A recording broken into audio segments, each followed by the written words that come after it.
Jacques Talk is sponsored by Locke Meredith, Sean Fagan Injury Attorneys. Hey, good morning, Jacques. How are you? I'm doing outstanding. I'm talking to Garth Brooks. Entering his second year as the LSU head football coach. It was the only way I could get a foot in the door. Joined by the icon, Kim Mulkey. Hey, Coach, great to see you. Preston Guy has been working with TigerBait.com and Mike Scarborough for about 6 years now, and he's a big fan of the 2019 LSU football team.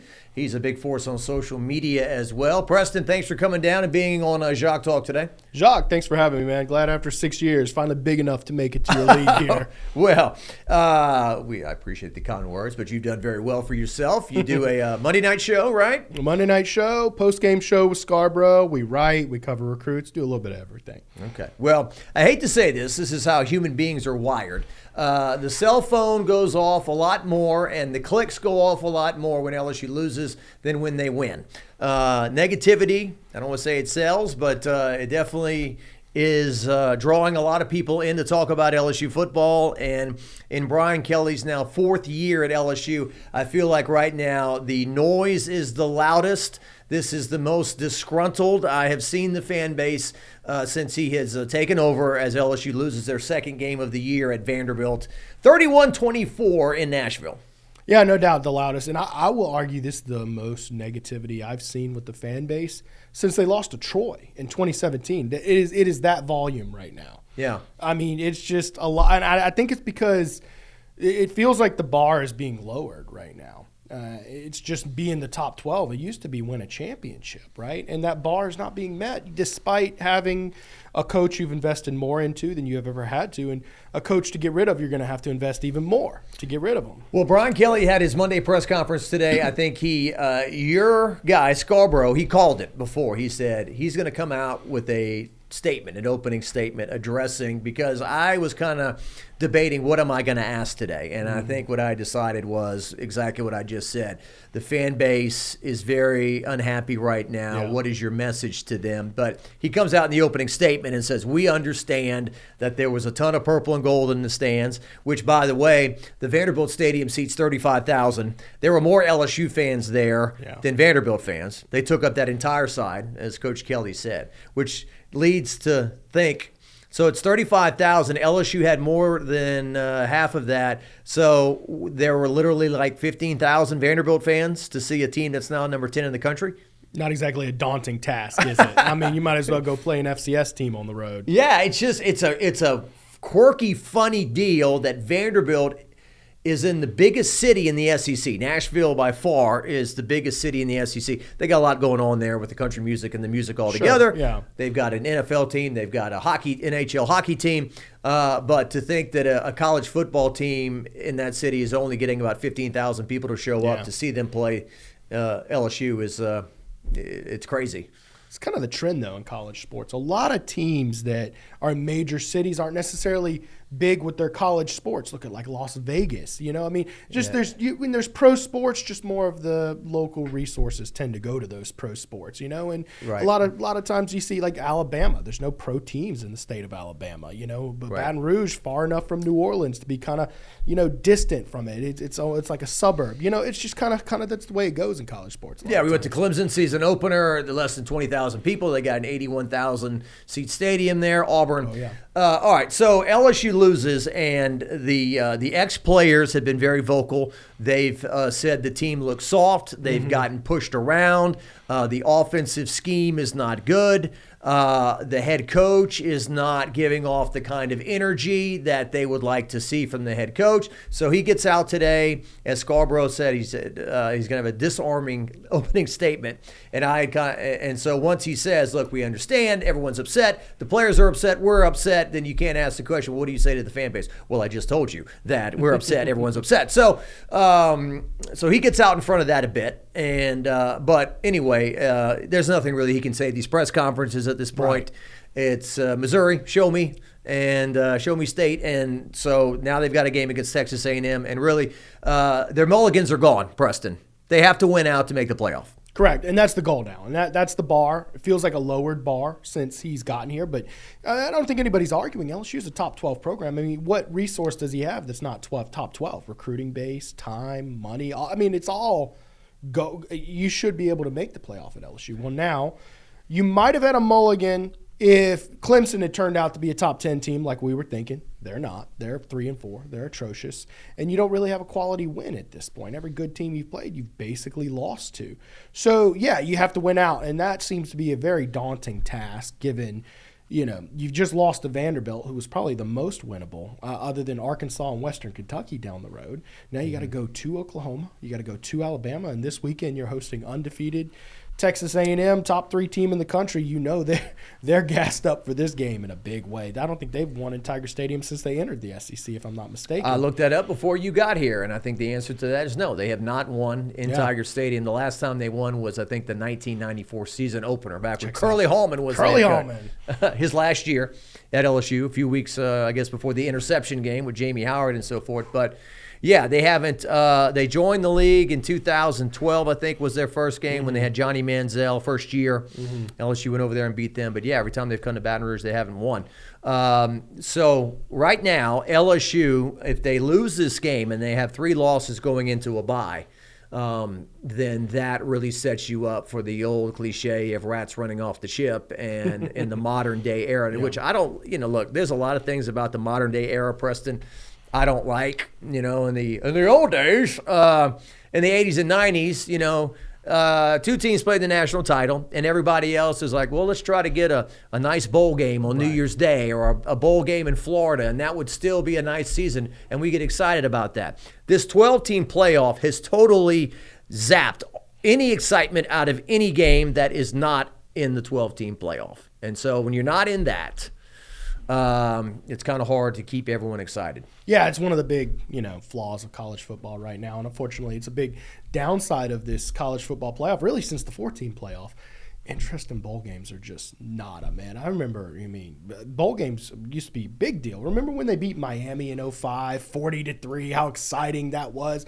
Nobody cares because half their team has quit, And it's just the structure of it. It's not only the playoff, it's, the transfer portal now being open in the middle of bowl season. Players have to make decisions for their future in the middle of bowl season. So coaches are now abandoning their teams because if they want a good team next year, they got to hit that December portal, and players are following suit, and it's just a bad setup. And it's very sad, and it does impact the regular season. Another downside is the regular season now, you get mulligan games. LSU's still contending for a championship.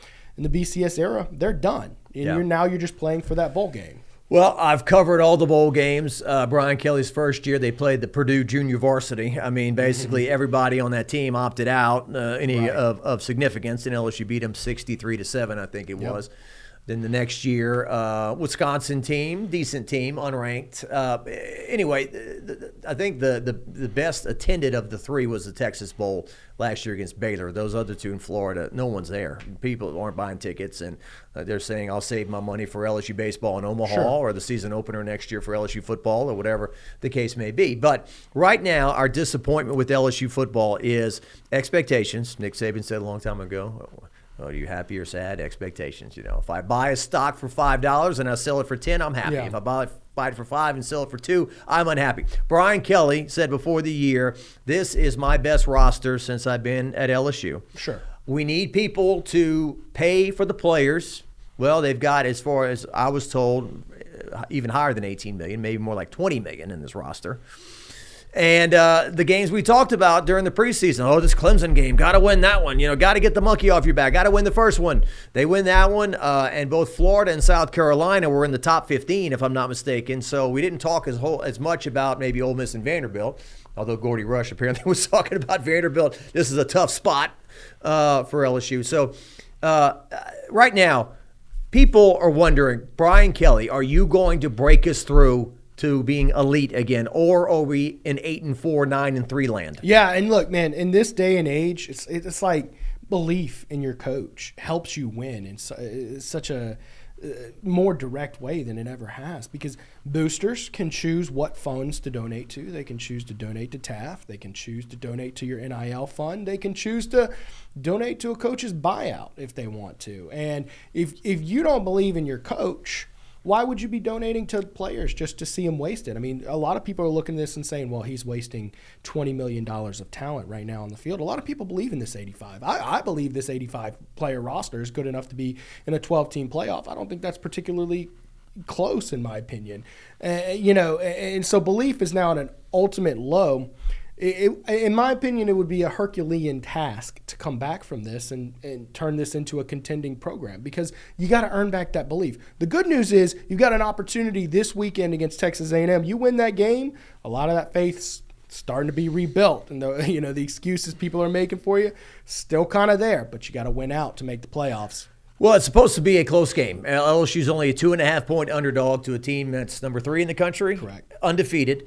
They went to Notre Dame and won. Texas A&M did. They had a dogfight with Arkansas, just scored 45 points to beat Bobby Petrino and the Razorbacks. So it's a winnable game. It appears to be. Mm-hmm. We were driving back from Nashville, and we're kind of chatting about it, and we're saying, well, one of two things could happen. They could galvanize, go out there, the crowd is positive, gets behind them, wins this huge game. Okay, we got a bye week to go and pull off what would be the biggest upset of the year, winning at Alabama. I think that's the biggest underdog they're going to be all year, going to Alabama. Well, we said that before, haven't we? A few times we've said that. But at least it would set that up. If you lose this game, sure. Okay, we just talked about that. But I guess the question is,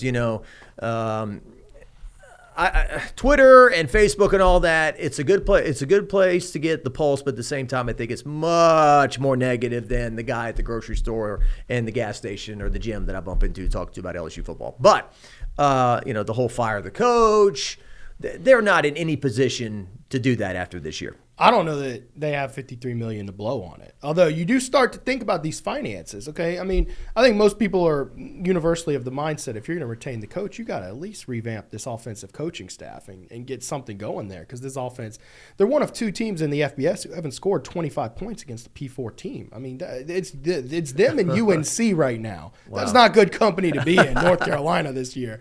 So you got to do something there, and then you got to start thinking.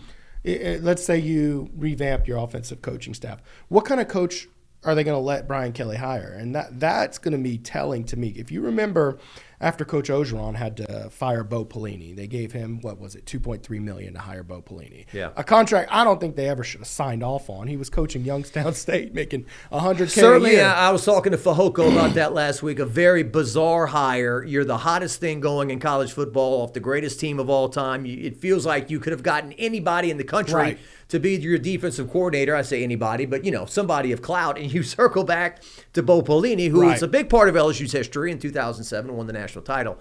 But yeah, that was a. But you bring him in for $2.3 million. Yeah, yes, yeah. Who negotiated for that contract? Anyways, so you got a huge buyout to pay Bo Pelini now. Well, Scott Woodward said, all right, you want to fire your coordinators? That's fine. Well, I mean, obviously, offensive side, Ensminger, he stepped down, so you had to bring in an OC and a DC in 1 year. Yeah.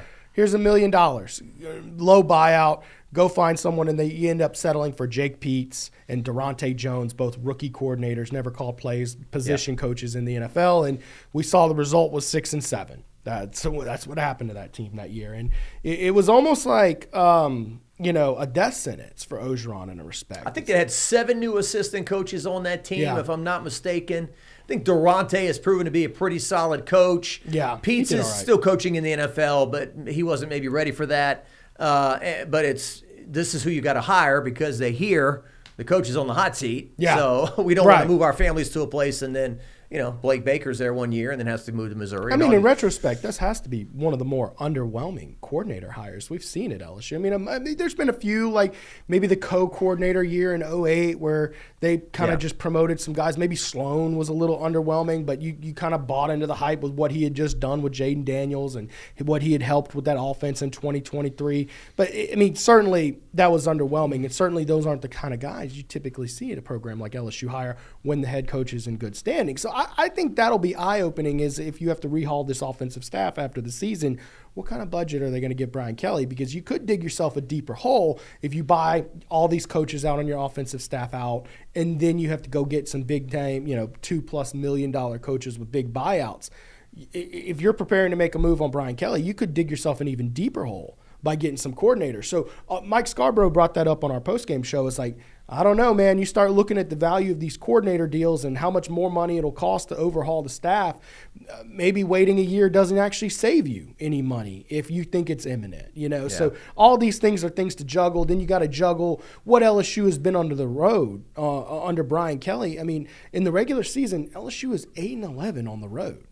8-11, and you want to know who the wins are? It's nobody of note. It's 5-7 Auburn, 6-7 Florida, 7-6 Arkansas, 5-7 Mississippi State, 7-6 Arkansas, 3-4 Clemson, 9-4 South Carolina. In a game you really got lucky to win that. Their quarterback got hurt, a couple calls went your way, and then 11-2 Missouri is the signature win. And I'm not taking that away. That was a great win. It especially turned out to be better after they won the Sugar Bowl than we expected it at the time when they were unranked, I believe, when they played. But all that to say, this team on the road has been mundane under Brian Kelly, and I'm not sure that there's very many excuses for going 8-11 in the regular season with that list of mundane 8 wins. Basically, you can't beat a good team on the road right now. Yeah. Well, certainly in 2023, it held them back from being special.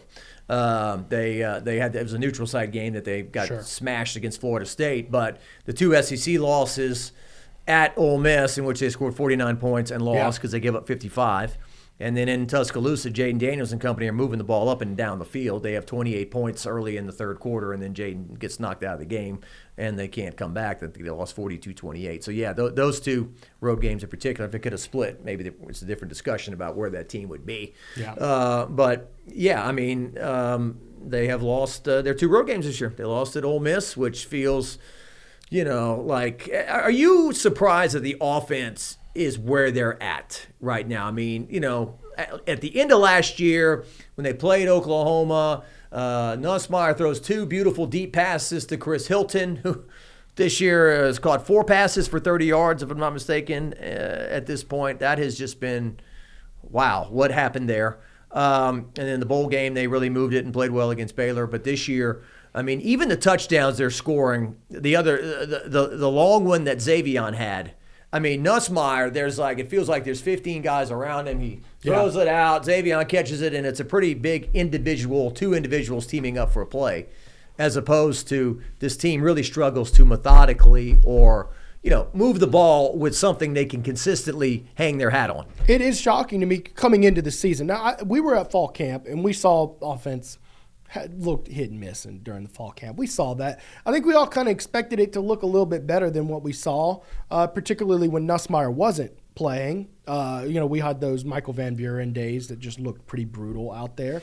And I'm just a little shocked to see you returning a guy with 6,000 yards on his career, passing. You got some veteran receivers. You brought 2 portal guys in the offensive line. I think we expect the offensive line to struggle a little bit, but maybe they thought, hey, look, you weren't good at run blocking last year. Maybe these guys will be a little better at that, a little worse. And it's just been awful in all respects. This has been one of the worst offensive lines I can remember. And I guess one thing to keep in mind there is an offensive line that is struggling as mightily, plus a quarterback who's immobile as Nussmeier, maybe that's just a bad combination. Maybe some mobile quarterbacks would help with situations like that. And, Nussmeier hasn't been great at improvising in his career. Maybe a little rollout here and there and find a guy downfield, but he's certainly no Joe Burrow. He's definitely not a Jaden Daniels, and just seems to be a bad combination. Yeah, if you had told me at this point in the season against all your Power 4 teams, you would have not scored 25 points yet, I'd be flabbergasted, because that's way worse than I think we could have predicted. And they rank in like the hundreds in running offense. I mean, that's one of those stats you never want to see a program like LSU, especially given you haven't played a ton of great football teams. It's not like, okay, well, you're in the SEC. That's just tough. Sometimes you're going to play in Alabama and run for 32 yards. I mean, you've played a lot of teams like Florida, Clemson. I mean, you've got it's not been just this daunting list of opponents, and you're ranking in the hundreds in rushing. What are we doing here? Well, they found a little something with Harlem Berry. I don't know if they can build on that. He has perhaps the best vision of the guys that they have. I mean, I'm shooting video of the guys walking off the field. I look and I see Caleb Jackson. He, the look on his face, he's just been totally not used. They're not playing him at all. Yeah. Caden Durham broke off the long one. He got caught. And just real quick, this red zone stuff, he gets tackled early in the fourth quarter. He gets tackled at the 2-yard line. I remember last year how the Alabama game started. Milroe runs for a long touchdown. LSU gets the ball. Durham breaks off a long run. They tackle him like at the 5. They kick a chip shot field goal. They can't punch it in. Third quarter, LSU's driving towards the north end zone against Bama, trying to get back in the game. Nussmeier throws a pick in the end zone. So these red zone things have been going on for a while, and it's just really hurt them to when you kick a 23-yard field goal, that's a loss in my book. Absolutely. You should it's a be loss scoring of 4 points. Yeah, I mean, and look, that red zone situation, the one where they had, what was it, Caden Durham down at the 1 or 2, something like that. Particularly looking at that second down play, we're talking second and maybe half a yard, 6 inches, whatever you may call it. It's not far to get, and you should be able to get that on a quarterback sneak easy. Instead, you're rolling out in shotgun, and you've got motion going on with Xavier Thomas, and we all know about pre-snap mistakes that go on when you do motion. You have to play disciplined football, and of course, lo and behold, they get a pre-snap penalty, and you're backing up 5 yards, and that's where you're getting the 23-yard field goal. It's like sometimes this coaching staff is overthinking it. I mean, it's second down. Try to get the 6, just fall forward, get the 6 inches, get the touchdown. And if you don't get it, guess what? You get to try again. Why are you sending the ball backward 5 yards? It seems to me like they just under center is not a main focal point of their offense, and they don't want to use it situationally unless they absolutely have to. And that just, to me, given your red zone woes, seems to be a fundamental flaw in my opinion. Well, and I asked Coach Kelly at his press conference about physicality. There's a lot of people saying they're not physical. They get pushed around, in particular on the offensive line. And that's going to really come up this week because we know who the strength and conditioning coach at Texas A&M is, Tommy Moffitt, which, look, I'm not going to try to rewrite history. There were a lot of people in 2021 when Coach O was going downhill and eventually was let go that were saying Tommy Moffitt's washed. He's out of touch. The game's passed him by. There's new strength and conditioning regimens, whatever you want to call them, that he hasn't caught up on, blah, blah, blah. Well, A&M hires him. That's a pretty big place. And so, and I've heard some other pretty big places offered him when he was still at LSU, and he turned them down to be loyal. He loved it here. Oh, yeah. Turned them down to be loyal to LSU, and we'll take care of you, Tommy. Don't worry about it. And he's out of a job. So, look, Jake Flint, I think, is a disciple of Moffitt, or at least they know each other. They've been friendly. Moffitt has spoke. I interviewed Moffitt a year ago, spoke very highly of Jake Flint, said we're friends and everything. But when you see the result, and obviously the strength and conditioning coach, Flint's going to be questioned what's going on there. Yeah. So, and then last year, LSU got punched in the mouth. That's twice under Brian Kelly they've gone to A&M and kind of laid an egg. The first time around, his first year, they had a chance of competing for a playoff spot. A&M was 4-7, 1-6, and 4-7, beat them bad. And then last year LSU was 6-1 going into the game, and really controlled the game for 2.5 quarters. Nussmeier throws, rolls left, throws the pick. They put Marcel Reed in the game. He runs it in. Boop. They just boat raced LSU from that point. So we'll see what happens this time around in terms of physicality and Tiger Stadium. Can it be positive or negative? Because the other day when they did the player introductions, and I'm just rambling, Preston, you will speak. Jacques has guests and all he does is talk. Okay, sorry about that. But the other day when they were doing the player introductions, Nussmeier gets brought up. There were some boos from the student section. There were some boos throughout the game.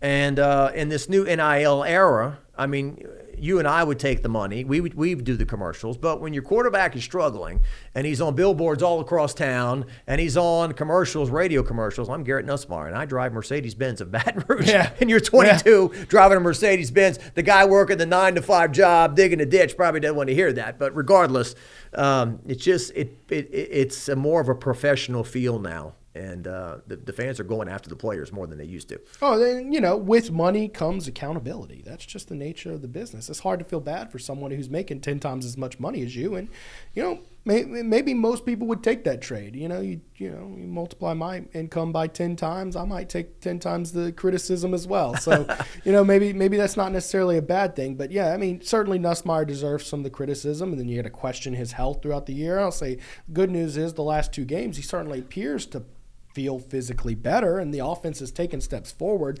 And you could still blame, there's been a bunch of boneheadedness you've seen out of Nussmeier. It's like he's got that Brett Favre mindset. He's going to make that throw even if he's not feeling good, in triple coverage. And sometimes the arm talent is enough to bail him out. For the first part of this season, it wasn't. We saw a little bit of it, maybe the Xavier Thomas dump off where you saw a little bit of that gunslingerness pay off for him. But more so than anything, it's just one of the frustrating parts about this team. It seems like the signature of this era, one step forward, one step backward. I mean, you fix the defense in 2023, you bring in a high coordinator, and your offense takes an equal step back. Well, this year, your defense takes another step forward. They're looking like they're elite until, the first 6 drives against Vanderbilt, of course, where they just didn't look elite at all. I know you're down 4 key starters, but didn't look elite at all. But you take that step forward for the most part this season, and then your offense seems to be right back, ranking in the hundreds in the rushing and all the struggles you've seen. It's just like, what's going on there? And then even in a smaller level from season to season, we saw it this week. Well, the offense probably played the best football game they've played all season this year. I mean, they moved the ball well. Harlem Berry ran well. Caden Durham had his big rush. They did some things very well this game against Vanderbilt offensively, but you can't go out there and just defensively. Their first 6 drives, they scored on 5 of those 6 drives, okay? Their average drive was something about 8 plays, 50 yards with 5.5 minutes time of possession, to where after 6 drives, more than half the game is gone. Yeah. So, and you're finding yourself in a hole you got to dig out of, and you got to somehow get your defense off the field. That's just the frustration of this era. It's the one step forward here, one step backward here, and overall, plus one minus one. That's a plateau, if I'm not mistaken. Yeah. Well, I interviewed Will Muschamp a few weeks back, and his son's on the Vanderbilt team, and he was telling me about the veteran leadership they have on the offensive line. It's unheard of in today's college football. They've got a lot of 4-year, 5th-year guys. Yeah. And they're kind of like a basketball team that knows how to do the weave out front, pass the ball, never turn it over. They're very fundamentally sound, and they hang on to that ball, and it keeps your offense off the field. It's frustrating, and Pavia is very frustrating because he's Houdini. He spins out of all these difficult situations and runs for a touchdown, and on a 4th and 1, they've got him dead to rights. He gets out of it and throws a pass over there. So, the LSU defense couldn't get off the field. And here's your complimentary football that Brian Kelly's been talking about. We need complimentary football. Well, finally, the defense in the 4th quarter, they forced back-to-back punts. And what did the offense do with it? 3 and out on both occasions, and I think it was a total of negative 10 yards. Yeah. They had a chance to drive it and tie the score, and then punted, and then Vanderbilt milked the final 3:12 or whatever it was off the clock. Yeah, I don't know about that punt with 3:36 to play either. That's a little questionable. Given the way your defense had played, I don't know why you think you had confidence. You need to go for it on 4th and 8 with 3:36 to play. I didn't like that call at all. Yeah, well, they're big on their analytics and whatever, but – yeah, I think he said, well, we got 2 timeouts and the 2-minute stoppage, but it didn't work out. Vanderbilt moved the ball down the field, and it was over. And so, defensively, it's been a little disappointing lately. There's been a lot of talk about Blake Baker and his future as a head coach and what will happen there. How long will LSU be able to hang on to them? Well, I talk about, just leadership in general at LSU. They're going to have a new president soon. Yeah, that's a big point. And what does that mean? I'm not trying to be sensational or, stir stuff up, but there has been talk about Scott Woodward and where does he stand at LSU? Yeah. And, on one hand, you say, what do you mean? Do you remember when they got rid of Joe Oliva and hired Scott Woodward? It was like, it's that LeBron meme. I can't believe this is my life, we were over the moon. Can you believe it's a dream come true? Scott Woodward's the new AD here, and Joe Oliva's gone. And now there's some questions about, there are some questions about Woodward's future. He's Jay Johnson, home run hire in baseball. He's won 2 national championships in 3 years. Kim Mulkey, Grand Slam. Right. Grand Slam. Her bad years are making it to the Elite 8. Right. Yeah. So, and Matt McMahon has not worked out whether he has the support he needs, whether he's in over his head. I was say, when we talk about Matt McMahon, though, how much do you blame Scott Woodward for that hire? I mean, who was he supposed to bring in that situation? We're talking about a program. Number one, LSU's history as a basketball program isn't necessarily – you're not exactly a blue blood of basketball. I mean, You've got some players here and there, Pete Maravich, Dale Brown did it. You got a few Final Fours. Not to interrupt you, but some people may argue he created his own problem by firing Will Wade and all that stuff. Well, but then there's the NCAA stuff Yeah. and the sanctions and program penalizing. But I would say most people would argue you didn't have a choice. They were saving football. Yeah, you're saving football, and frankly, I mean, there's penalties such as lack of institutional control. Those nasty you words. You really don't want to get hit with that, and yeah, you're going to sacrifice your basketball program to save your athletics program. So all that being said, you're stuck in a situation where to get a coach worth a pulse, you got to give him a big contract. I think it was 7 years, $32 million, $36 million for McMahon. Right. I don't know that I blame Woodward for what's going on with the basketball program when the basketball program, the history, it is what it is. And frankly, you were on probation. You had penalties coming your way. So It just is what it is. I think they're just waiting for that contract to get more financially feasible because, again, they're not going to sacrifice the finances of football to save that men's basketball. I don't know that I throw them under the bus for it. But that being said, your two biggest sports right now, you've got your biggest flaws, and your AD hired both coaches. The two sports that make money. Yes, your two obviously revenue football, generators. And baseball usually generates positive net gain, but yeah, I think it broke even or lost a little in the last. But yeah, they from time it's like either they gain they make $1 million, they lose $1 million. Right. It's right at that, either in the red or the black. But you think if I've been told it seems like if McMahon doesn't make the tournament, they're going to fire him this year.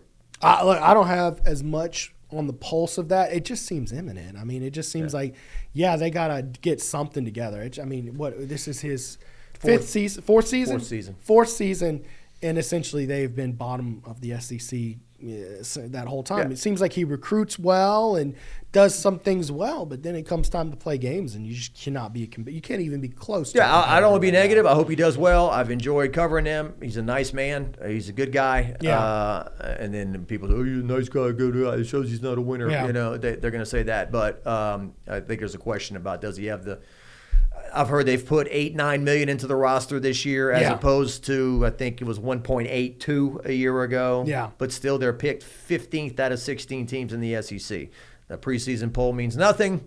We'll see what they do on the floor. But anyway, back to the grand scheme of things, there's going to be a new president at LSU, President Tate. You just kind of always heard that our governor wasn't a big fan of his, and eventually Tate left and goes into the New Jersey, New York area, which is much more different politically than it is here. And so what does that mean in the future for a Scott Woodward who makes a lot of money? A lot of people making a lot of money at LSU. I think John Brady joked one day, it's like Monopoly money. They're just throwing it around over there, Feels like it, man. Anyway, we'll see what happens with that. But my point is there's just a lot of uncertainty and just angst about leadership at LSU and where are things going. Football. Absolutely. And, it'll be interesting to see who the president is because, Tate, for a lot of people who point out his flaws, he was very pro-athletics. I mean, he embraced NIL. He loved beating on his chest. He was on Twitter engaging with people, talking about how proud he was of athletics. A lot of university presidents look at the athletics department as an opposition to their goal. They say, well, this is standing in my way to, get, the journalism building, renovated or the library. This is a place of higher learning where we should be, Yeah, and look, I'm an LSU alumni, went to the education there, and, I want both to be successful as well. I'm not sure they're mutually exclusive. I'm not sure it's like one of those things where you either pick money for education or football or whatever. But it'll be interesting to see who the new president is because that's the attitude. F. King Alexander was, at least from the outside perception, notably anti-sports. That was at least the feel among fans. So, and his mom, I believe, was the first female athletic director in the SEC. Is that right? At Florida. He told me that one day. That his mom was the AD at Florida at one point. But Tate, I thought he was quiet for a while. He kind of stayed in the background. And look, he's the first black president in the history of the Southeastern Conference. As some black people told me he knows there's a lot of eyes on him, people waiting for him to mess up, right? And so, but then I think, Mulkey puts his face on the wall at the practice facility, which is different. You don't normally see the president of the university painted on the football facility or the baseball or whatever. Yeah. So he's up there, and I think he kind of finally came out of his shell. When LSU won the national championship of women's basketball, he spoke at the celebration at the PMAC, and he really came out of his shell. And he was great. And then when baseball won the national championship, like a month or two later, he gave me that famous quote on the field: "We're going to have more ships than the U.S. Navy." Yeah, I was just thinking that. Yeah, he's got him, man. He knows how to win the fans over. Yeah, I enjoyed covering. He was a big sports fan, but then he was gone, and then Kelly Zinn was gone. So we'll see what happens there. What else should we talk about here before I let you go here? Now, look, this is a time where people are. You came with notes today. I want to compliment you. You came prepared. You got stuff written down. And look, this is a time when people are piling on. Right? It's easy to pile on right now. Never say never. Are they going to run the table? Unlikely. But who knows? We'll see what happens. See how it plays out. What else do you have down that's going to make us feel better or worse about LSU football? And look, I would like to brag and say, Jacques, I was just so excited when you texted me to come up here that I wrote a bunch of notes. In reality, I got a podcast I got to do tonight, and I prepared them yesterday. So I just kind of it's two birds with one stone. Yeah, exactly. I mean, look, this is the most important thing. That might be second most important for me today. But, there's just a lot of metrics in which you got to be frustrated with LSU football. I mean, it seems like the bar has been lowered. We talked about that low bar for basketball. Just make the field of 68, right? Yeah. Well, just like that. I mean, the bar is somewhat lowered. People want you to just be a competitor at the end of the year. And right now, I mean, you're 8-11 on the road. We mentioned that earlier. We haven't mentioned the road losses that have been embarrassing since he started. 4-7, Texas A&M beat you. How about 7-6 USC in the opener last year? Florida. Yeah, that was really a disgusting loss. You really should have kind of gained control of that game early. Delayed Kyron Lacey on that opening drive. I think he caught 4 or 5 passes. They go for it on fourth down. They don't score any points. That game was there for the taking, and they just kind of wobbled around in Las Vegas that day, and then USC stole it from them at the end. And USC didn't have a good season, as you just said, 7-6, right? Yeah, and look, despite what Vanderbilt's ranked right now, if they make the playoffs, they very well may make the playoffs. But this is LSU, you're expected to beat. Like no one sat there and said, well, that Johnny Manziel guy, he was good. They can't really stop him. No, they stopped him twice. They went undefeated against him. You're gonna play good players at LSU. That's what the point of wanting to come and coach here is: play the best of the best and win big time games. So now you add to the embarrassing loss list. Doesn't matter what Vanderbilt's ranked. It's a loss to Vanderbilt. It's always going to be embarrassing. It's your first one since 1990. Now, granted, they don't play Vanderbilt every year. Sure. They play them. I think this was the 11th time. Maybe. Does this Vanderbilt have the kind of resources that LSU does, though, to put together a team to compete for the playoffs? They're obviously spending a lot more money. Sure, it's better than Vanderbilt used to be, but it's and shout out to James Franklin real quick. I think just so people don't forget. In 2012, he went 9-4, and then he went 9-4 again in 2013. That's right. That's how. So some people are like, oh, they've never done. Well, they've been good traditionally. Yes, they've been a laughing stock, but they have won 9 games. They've done it before. I'll say this: the East was also very down back then. Florida was going through it. Georgia was going. Tennessee, all those big powerhouse teams in the East were doing their thing. So I mean, and then Ole Miss, their cross division opponent, was also kind of in the gutter back then. So they had an easier schedule. But that being said, I would say it's safe to say Vanderbilt's doing the best they've ever done this season. I think they're the highest they've been ranked in 70 years. Yeah. I mean, it's remarkable what they've done. That being said, my point is it's still not an equal playing field. The resources, and you're talking about a fourth-year coach at LSU. Just back to the game day atmosphere, Preston. I mean, 15,000 of your fans. we got up and drove straight down. Like Darren is like, well, let's get up early. We want to beat the traffic. And I think it took us 5 minutes, and we're sitting there in the parking garage at 8:05. We're like, well, I guess we got to kill a little more time before they open the stadium. And it's just so quiet out there. It's just not your typical SEC.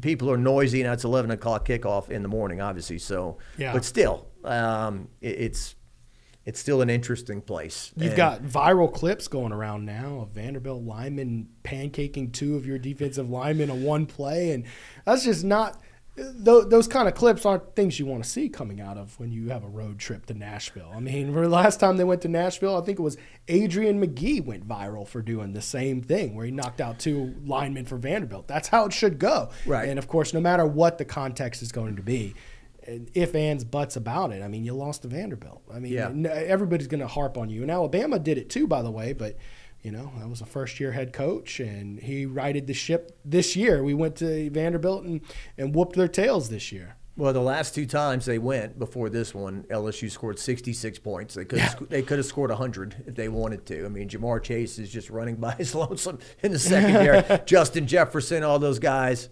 I talked about it last week. They announced a crowd of 32,000. I said, Coach O, how many were LSU fans? Oh, about 30,000. And it was pretty true. Yeah. And then I went in 2020, the COVID year.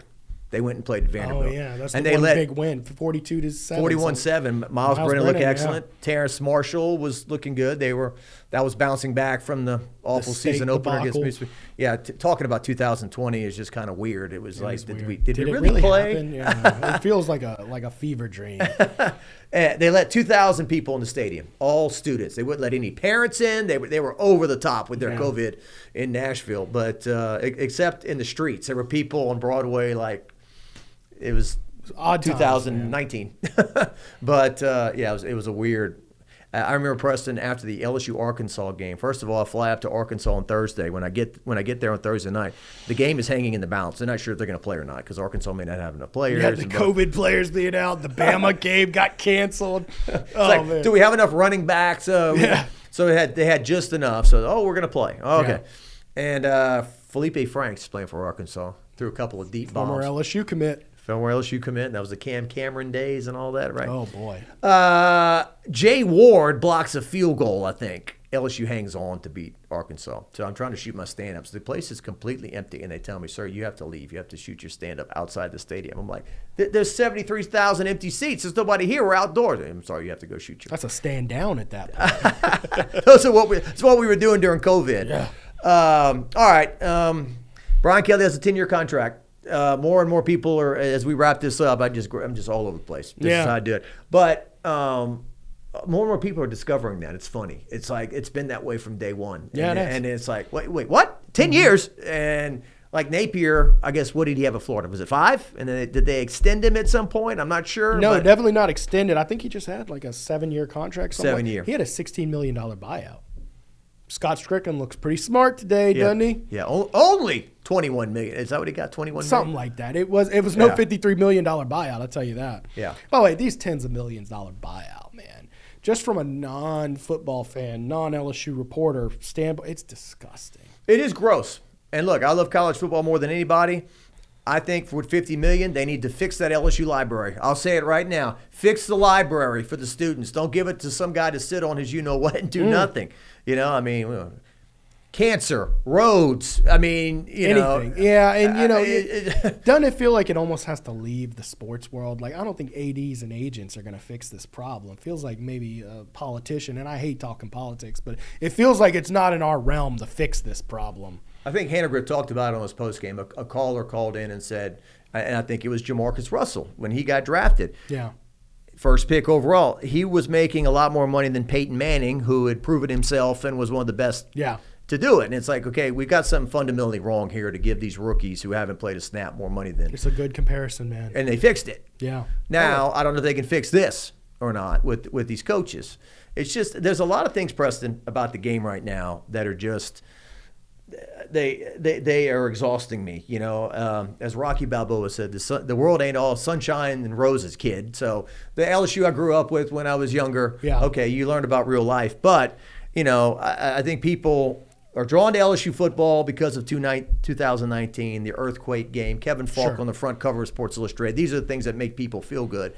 And now it's like so much money invested into the coach, the players, the assistants, the tickets, the TAF fund. And then now you lose a couple of games. You got to worry about the guys you're paying millions to who's going to opt out on the season. And you got guys at senior day who have been on campus 6 months. You got guys bouncing around like pinballs from different schools. And then when they choose their new school, they tweet committed. It's there were some changes that needed to take place, but I think we've had too many changes too quickly. Oh, yeah.